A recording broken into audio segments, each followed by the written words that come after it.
Today of arsenic-eating bacteria from NASA fiercely divided the Last Word staff. During our editorial meeting, things were said that shouldn't be said, allegations were made, punches were thrown, personal integrities were damaged beyond repair.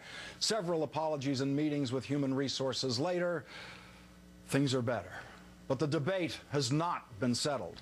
Because when people hear the phrase big announcement from NASA, there's a mixed reaction when that big announcement turns out to be arsenic-eating bacteria from a lake in California instead of extraterrestrial life. The debate is even dividing the scientific community, with some chemists refusing to believe NASA's claim. Others outside the scientific community, meanwhile, are simply refusing to care. But the scientists behind this study argue this could mean there are a lot more places to search for life in the known universe, which, as the video you're seeing now will demonstrate, is really, really, really big.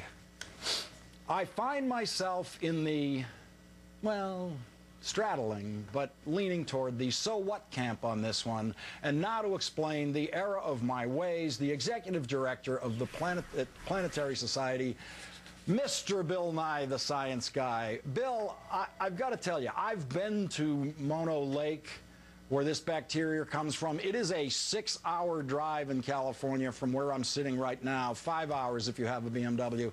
It's not the moon or Mars. I'm having trouble being impressed. What did I not pay attention to in high school that would make me care about this? This might change the world, Lawrence. So these bacteria, you guys have used the verb eating. So is that, I mean, it may not be a big deal to you, but if it changes the world, it might be a big deal. Is your life enhanced by knowing that the sun is the center of the solar system? Probably. Is your life enhanced knowing that the moon causes the tides, or about half of the tides? Yeah, that's probably enhanced, right? Especially when you're talking on television. Mm-hmm. And when you're talking on television, you're using integrated circuits, using things that are doped with arsenic. Arsenic has affected your life in every way, yet you cannot eat arsenic. Arsenic would kill you. And you guys have used the expression, I'm right there with you, arsenic-eating bacteria. But it's a little bit more to it than that. These bacteria have substituted arsenic for phosphorus, and yet their DNA holds its shape. In other words, the DNA, the deoxyribonucleic acid, is this double helix, this spiral, with next to a spiral. All good. And the railings of the spiral are held together by phosphorus. All right, and for you and me, for every organism that we have ever thought of or ever met, even my old boss apparently had DNA just like yours and mine. But these bacteria have found a way, I say found, they are able to use arsenic instead.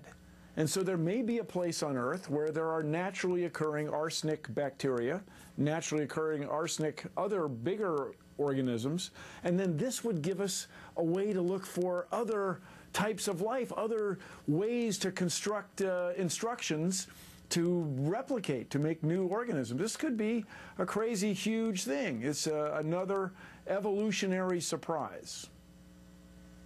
Okay, so I've been taking notes here like a high school student, and so here's what I've got so far, Bill. That we now, when we're searching for life, take notes? Yeah, but they have. It's much simpler spelling words. You don't have to know how to spell phosphorus if you're a reporter. So when we search for life in the universe, we will now be looking for other formulas where we didn't think there could be a form of life using that particular formula.